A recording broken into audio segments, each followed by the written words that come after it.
Hey, salut à tous. Alors aujourd'hui, je vais préparer une parcelle donc avec vous pour les plantations donc, de cet hiver. Donc je vais semer des épinards sur cette future parcelle. Donc je vais utiliser ma parcelle la plus vieille, celle que j'ai commencé il y a 2 ans. Voilà. Donc là actuellement il y avait mes concombres cette année donc, que j'ai enlevé. Et donc cette parcelle a été donc paillée donc tout l'été et bon, arrosée forcément parce qu'il y avait les concombres. Donc on va préparer cette parcelle là. Donc j'espère que je vais pas trop galérer à la préparer. Donc je vais faire ça avec vous. Donc c'est parti, on va aller voir ça tout de suite. Alors avant de commencer cette vidéo, petite situation géographique sur le potager. Donc voici la photo de mon jardin et cette vidéo se passera sur cette parcelle-ci tout en haut à gauche. Première étape donc pour préparer la parcelle, forcément le dépaillage complet de la parcelle. Donc comme vous pouvez le voir, j'ai mis une très bonne épaisseur de paillage donc tout l'été. Donc on nettoie tout ça.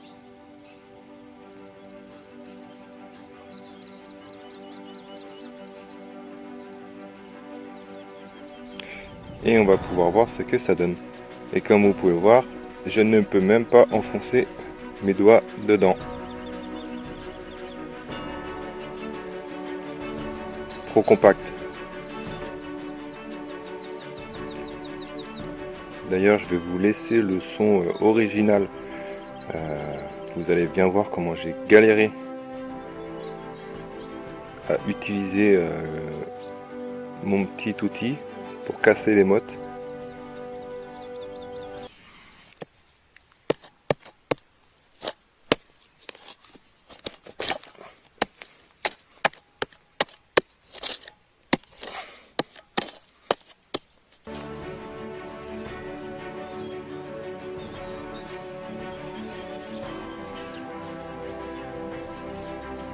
C'est carrément de la caillasse, c'est même plus de la terre, c'est de la caillasse, j'arrive même pas à la casser avec les mains.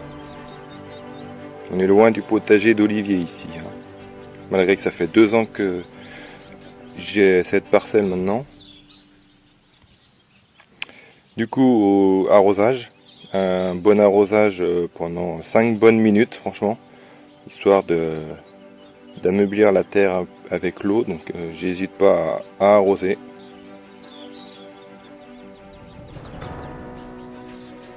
En me disant que ça va peut-être m'aider à mieux travailler la terre.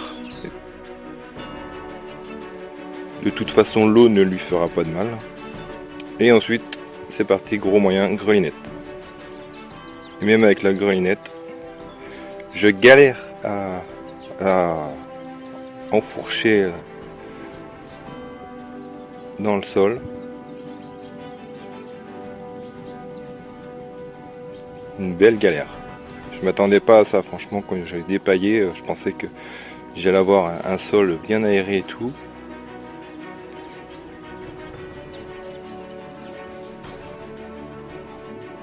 Et je vois même pas où est passée l'eau. J'ai arrosé pendant 5 minutes et l'eau, c'est comme si j'avais rien fait. Alors, où est passée l'eau? Très bonne question. Quand on voit la terre, elle est encore toute sèche. Du coup, grand moyen, j'ai utilisé mon houe, histoire de décompacter beaucoup plus le sol. Donc c'était pas mal physique, hein.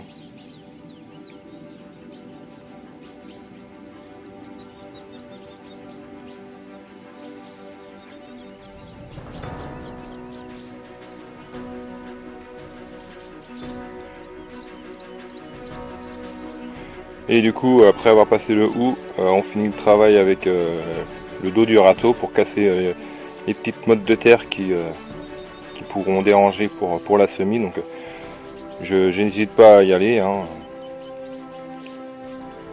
Essayer de casser le plus de mottes possible, sachant que j'ai pas de motoculteur, on fait ça à la main. Et voilà, donc déjà c'est beaucoup mieux. Comme vous pouvez le voir, déjà là au moins j'enfonce, j'arrive à enfoncer mes mains donc dans le sol, déjà c'est un peu mieux. Et comme vous pouvez le voir, c'est pas humide, hein, malgré tout ce que j'ai arrosé tout juste avant.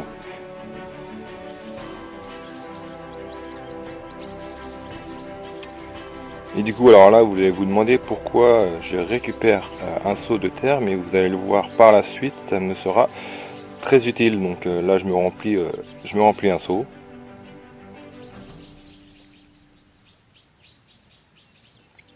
Alors effectivement, le jean blanc pour le jardin, c'est pas forcément la meilleure idée, mais bon, c'est d'égaliser un peu le sol.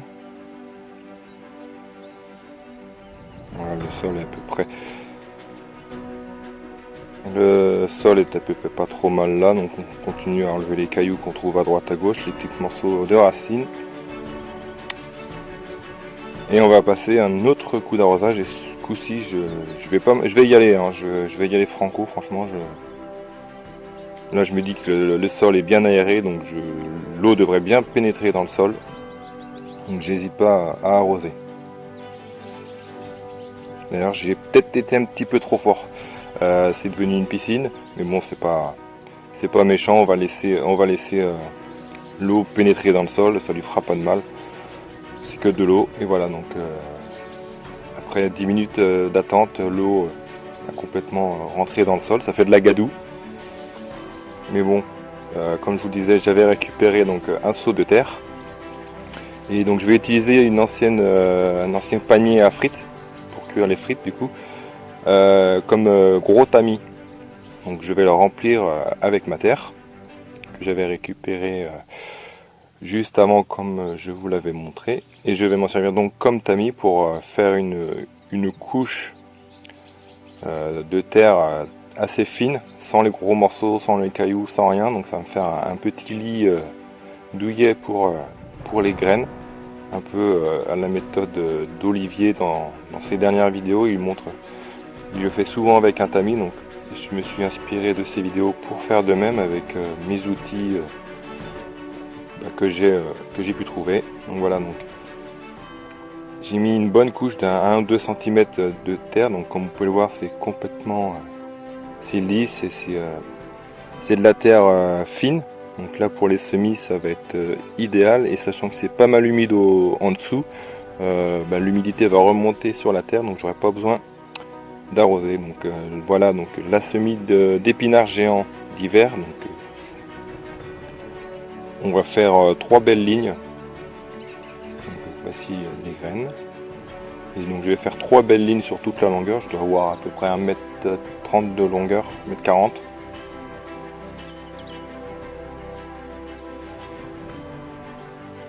Donc j'hésite pas à mettre pas mal de graines, sachant que moi je m'en fais souvent bouffer par les limaces. Je préfère assurer le coup en mettant un max de graines. On verra s'il faut éclaircir ou pas. Donc voilà mes 3 belles rangées de graines d'épinards géants d'hiver. Et ensuite deuxième façon avec un tamis beaucoup plus petit, celui-là, d'un diamètre de 10. Donc pareil, je mets ma terre. Et deuxième saupoudrage, donc là c'est vraiment très fin, juste pour recouvrir les graines.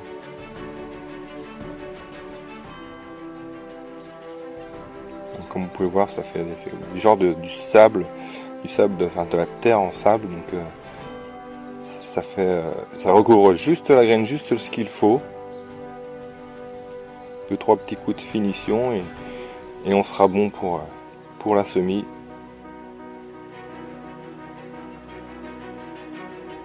Donc comme vous voyez, j'aime bien faire des expériences, donc je vais pailler la moitié de la zone avec de la tonte de gazon séchée, pour voir la différence entre le côté paillé et le côté sol nu.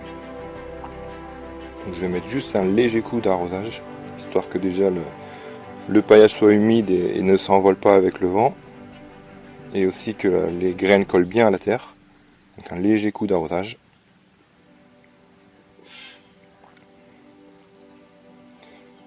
Et nous sommes bons donc pour la semis d'épinards. Bon, ben, c'était une bonne galère à préparer comme vous avez pu le voir, donc je m'attendais pas à ce que la terre soit aussi compacte, aussi dure, malgré que ça fait 2 ans que cette parcelle-là je la nourris. J'ai rajouté plusieurs fois du compost, aussi du fumier de cheval. Donc je m'attendais pas à ce que ça soit aussi compliqué, donc il m'a fallu quasiment plus d'1 heure pour en venir à bout. Donc j'ai essayé, comme vous avez pu voir, plein de méthodes. J'ai arrosé et l'eau a disparu je ne sais pas où. J'ai essayé aussi d'arroser pas mal pour fabriquer genre de gros ciment, donc ça, on verra ce que ça donne par la suite. Et comme on verra aussi ce que ça donne entre la partie où j'ai légèrement paillé avec de l'herbe et l'autre où j'ai laissé à nu. Donc voilà, donc les épinards on va les laisser pousser. On va suivre leur évolution donc au fil des semaines, donc je vous en parlerai dans les prochaines vidéos. Donc voilà, donc en espérant que je n'ai pas fait tout ce travail pour rien et que les limaces qui ne devraient pas tarder à arriver avec la pluie me dégomment pas tout. J'espère quand même en récolter un peu, histoire de me faire un repas au moins cet hiver de mes propres épinards. Donc voilà, donc merci à tous et en espérant vous donner d'excellentes nouvelles à l'avenir sur ce petit bout de potager, on va dire. Donc voilà, donc merci à tous, donc n'hésitez pas comme à votre habitude à mettre le petit pouce bleu qui me fait très plaisir, hein. Et aussi si t'es pas abonné à ma chaîne, donc n'hésite pas à appuyer sur cette petite tête là ou tu cliques sur m'abonner en dessous de la vidéo et je serai super content de voir parmi mes futurs abonnés et au plaisir de vous lire dans les commentaires. Donc je vous dis tous à bientôt. Salut!